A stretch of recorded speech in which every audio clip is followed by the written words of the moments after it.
안녕하세요. 금융경제 시사 특강 시간입니다. 이번 시간에는 이제 아이돌 얘기를 좀 해볼까 하는데요. 방탄소년단 사례로 살펴보는 브랜드 커뮤니케이션이라고 이제 제목을 달아봤는데요. 방탄소년단과 지금 이제 우리 브랜드 커뮤니케이션이 어떤 관계냐?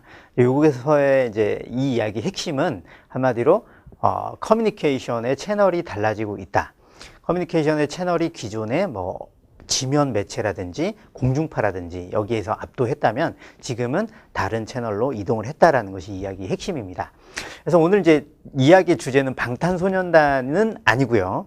방탄소년단이 성공할 수 있었던 이제 사례, 그러니까 요인을 끄집어내서 앞으로 회사 기업 경영에서 있어서 커뮤니케이션을 어떤 전략으로 구성을 해 나가야 할지 한번 생각해 보는 시간을 갖도록 하겠습니다. 이번 시간에 이 얘기를 이제 요약하면, 저도 이제 방탄소년단을 잘 아는 건 아닌데, 이제 BTS라고 표현을 하더라고요. 이제 BTS가 이 친구들이 기존에 이제 떴던 아이돌과는 달리 멤버 전원이 이제 국내 이제 지방 출신이고요. 그 다음에 소속사가 이제 뭐 SM이라든지 이런 메이저급이 아니고 중소기업에 속했던 그런 한계가 있었던 친구들이죠. 그런데 이 친구들이 이제 BTS가 지금은 굉장히 세계적인 그룹으로, K-팝 그룹으로 성장을 했다는 거죠. 그 요인이 뭔지를 살펴볼 텐데요. 이제 그 본문의 내용을 요약을 해보면 한마디로 시공간을 초월한, 이제 이 시공간을 초월한 걸 이제 유비쿼터스적이라고 이제 요즘 얘기를 하는데, 유비쿼터스적으로 커뮤니케이션을 했다는 거죠. 그러면 그 친구들이 어떻게 이제 어떤 수단을 이용했느냐. 근데 요즘 이제 유행하는 이제 소셜 미디어를 이용했다는 거죠. 그것을 이용하고 그런 채널들을 이용해서 뉴 미디어를 적극적으로 활용했더니 그 한계가 극복이 되더라. 이렇게 보시면 됩니다. 이것을 살펴봤더니 우리 이제 기업의 브랜드를 광고하죠. 그 다음에 소통해야 되죠. 이런 것들을 어떻게 기업의 담당자들이 채널이 시프트하고 있는지를 이제 인지를 해야 된다는 거죠. 그런데 인지를 할 때도 단순하게 해야 된다는 걸 알고 있지만 실질적으로 효과적으로 어떻게 해야 되는지 여러 가지 재현에 대해서 살펴보는 시간을 갖도록 하겠습니다. 자, 먼저 이제 그 방탄소년단의 이제 얘기를 이제 먼저 좀 해볼 거고요. 그 친구들이 어떤 성공 요인을 가지고 있는지 살펴보도록 하겠습니다. 두 번째로는 이제 방탄소년단이 어떻게 디지털을 통해 가지고 커뮤니케이션을 했는지, 그리고 그 사례를 통해서 앞으로 우리 브랜드 커뮤니케이션을 어떻게 이끌어 가야 될지, 이제 이 내용의 주제를 요약하면 한마디로 디지털 기업 커뮤니케이션이다. 이렇게 요약을 할 수 있습니다. 자, 먼저 이제 방탄소년단 얘기인데요. 저는 이제 이 친구들을 잘 몰라요. 길에서 만나도 못 알아볼 정도인데, 어쨌든 그 자료를 찾아보니까 이제 멤버가 7명으로 구성이 돼 있고, 이제 뭐 그 예명을 이제 쓰고 있죠. 근데 이제 이 친구들이 보면은 보통 뭐 92년에서 뭐 95년생까지 왔다 갔다 하는데, 이제 거의 다 이제 지방에서 올라온 친구들이에요. 그러니까 지방을 무시한다는 게 아니고, 보통은 이제 기획사에서 이제 길러지거나, 좀 준비된 친구들이 많이 이제 아이돌에서 성장을 했었죠. 근데 이제 BTS는 굉장히 이제 독특하게 구성이 돼 있었다. 이제 이렇게 이해를 하시면 돼요. 자, 그러면 이제 BTS 같은 경우는 이제 한마디로 멤버 전원이 지방 출신이고, SM이나 YG 이런 메이저급 소속이 아니고 굉장히 소형 그 기획사 소속이었다는 거죠. 그렇다 보니까 이 친구들이 지금 뜨기는 사실은 힘든 구조였어요. 시장 자체가. 그런데 이 자체가 10년 만에 굉장히 이제 인기가 지금 뭐 급상승했죠. 그렇게 어느 정도로 이제 인기가 떴냐면, BTS가 이제 뭐 이런 앨범을 냈는데 판매량이 150만 장까지 올라갔죠. 참고로 보시면 엑소가 굉장히 잘 나갔었죠. 이제 100만 장을 못 넘었었는데, BTS 같은 경우는 이미 100만 장을 또 돌파할 수 있는 저력을 가지고 있는 앨범들이 또 있어요. 그렇다 보니까 BTS 이 방탄소년단이 얼마만큼 이제 떴는지를 이 표로 알 수가 있는 거죠. 자, 그러면 이 BTS가 성공할 수 있었던 요인은 과연 뭐냐? 그것은 두 가지로 압축을 할 수 있어요. 한마디로 평범한 이 시골 소년들이 우리와 동질감을 가질 수 있고, 그 다음에 그 동질감을 적극적으로 소통하는데 뉴미디어를 활용을 했다는 거죠. 그래서 이제 이 디지털 채널을 이용을 했는데, 이 전략이 적중을 했다는 겁니다. 그래서 세부 내용을 살펴보면 이 또래 소년, 소녀들이 이 친구들을 보고, 나도 이렇게 성장할 수 있겠구나라고 공감을 해주고 적극적으로 이제 밀어줬다는 거죠. 그 다음에 이 친구들이 이제 중소 기획사 소속이다 보니까 공중파라든지 이런데 뭐 라디오라든지 이렇게 출연할 기회가 많지는 않았어요, 상대적으로. 근데 이제 이것을 극복하기는 게 어떤 게 이제 있겠냐, 이 친구들이 생각한 거죠. 그것이 바로 뉴미디어라고 이제 판단을 내린 거죠. 그래서 이 친구들이 이제 두 가지 그 바탕에 있는데, 그러면 이론적으로 과연 이 친구들에게 강점이 뭐냐? 첫 번째 강점이 이제 컨텐츠입니다. 컨텐츠인데, 이 컨텐츠는 이제 디지털로 생산을 하는 겁니다, 컨텐츠를.